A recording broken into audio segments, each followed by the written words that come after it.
একটা সুন্দরী পরীর জন্য একটা সুন্দরী কেক রেডি করলাম আলহামদুলিল্লাহ। সো আজকের এই কেক ডেকোরেশনের ভিডিওটা তোমাদের সাথে শেয়ার করবো। আশা করছি ভিডিওটা লাস্ট পর্যন্ত সবাই দেখবা। আসসালামু আলাইকুম সবাইকে, কি অবস্থা সবার? আশা করছি সবাই অনেক বেশি ভালো আছো। আমি আল্লাহ তাআলার রহমতে অনেক বেশি ভালো আছি। সো এই কেকটা ভ্যানিলা ফ্লেভারের মধ্যে 1.5 পাউন্ড ছিল, নর্মাল ভ্যানিলা কেক। এই আপুটা হচ্ছে আমার সিনিয়র, বাট ওনাকে দেখলে মনে হয় না উনি আমার সিনিয়র। মাশাআল্লাহ এত সুন্দর আপুটা।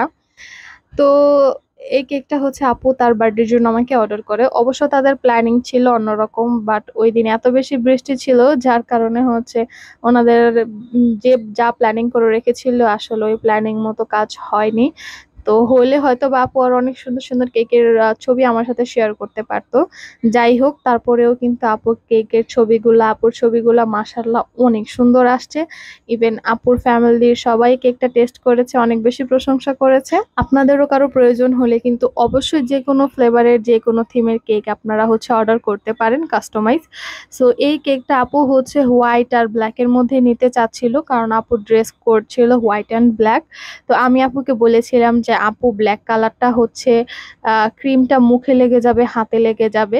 কারণ হচ্ছে ব্ল্যাক কালারটা করতে অনেক বেশি কালার ইউজ হয়, যার কারণে হচ্ছে আপনার ক্রিমটা একটু টেস্ট চেঞ্জ হয়ে যায়, একটু তেতো ভাব আসতে পারে।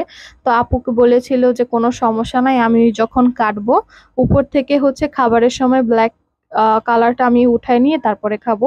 সো আপনাদেরকেও এই জিনিসটা আমি ক্লিয়ার করে দিই, সেটা হচ্ছে ডার্ক কালার যেই ক্রিমগুলা ওইগুলা অবশ্যই আপনারা খাবেন না, ফালাই দিয়ে খাবেন।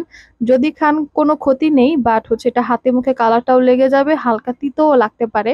সো এই ডার্ক কালারের যেই একটা ব্যাপার, এটা নিয়ে আমাদের যারা বেকার নিয়ে আমরা আমরা যারা কাজ করছি কেক নিয়ে, এই বিষয়টা নিয়ে কম বেশি সবারই খুব বেশি ঝামেলা হয় যে ডার্ক কালার ইউজ করাতে কেকের টেস্টটা চেঞ্জ হয়ে যায়।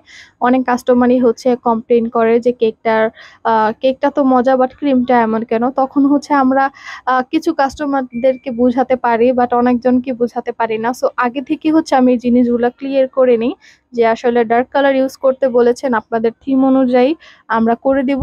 বাট হচ্ছে এই কালারটা কিন্তু খাওয়া যাবে না, এটা তেতো লাগবে, টেস্ট ভালো লাগবে না। সো এইগুলা বুঝে শুনে যে অর্ডার করবে তাদেরকেই হচ্ছে কেকগুলা দেই, আগে থেকে সবকিছু বলে ক্লিয়ার করে নিই। কারণ কোনো ঝামেলা হোক বা আমার কেকে একটা বদনাম হোক, আমি এত কষ্ট করে কেকটা রেডি করব, আসলে ভালো দেখায় না। যার কারণে আমি সব সময় কাস্টমার আপুদের সাথে প্রত্যেকটা বিষয় ডিসকাস করে তারপরেই হচ্ছে আমি কেকের কাজটা করি, কেকটা আমি অর্ডার কনফার্ম করি। তো আলহামদুলিল্লাহ আপু হচ্ছে আমাকে এরকম কিছু একটা স্যাম্পল দিয়েছিল। তো আমি স্যাম্পল মোতাবেকই হচ্ছে কাজ করার চেষ্টা করেছি। আর আপুর কেকটা অনেক অনেক বেশি ভালো লেগেছিল। আমার সাথে হচ্ছে আপু একটা রিভিউ শেয়ার করেছিল। সো আজকের ভিডিওটা এই পর্যন্তই। সবাই ভালো থাকবেন, সুস্থ থাকবেন। আল্লাহ হাফেজ। আর প্রয়োজন হলে কিন্তু অবশ্যই কেক অর্ডার করবেন।